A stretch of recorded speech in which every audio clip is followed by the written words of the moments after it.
3 2 1 اكشن.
الحمد لله في العمل ده.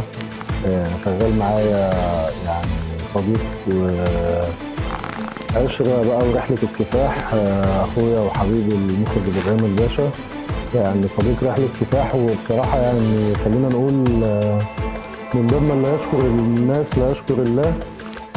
أنا أول حد حابب أشكره على وقفته معايا في الفيلم، بصراحة وقف وقفة يعني ناس كتير او ما يعني خلينا اقول وقف انا شخصيا ما يعني متوقعش انه يسيب كل حاجه ويقف ويعطل دنيته ويقف معانا في الفيلم. النهارده بص مبسوط عشان بس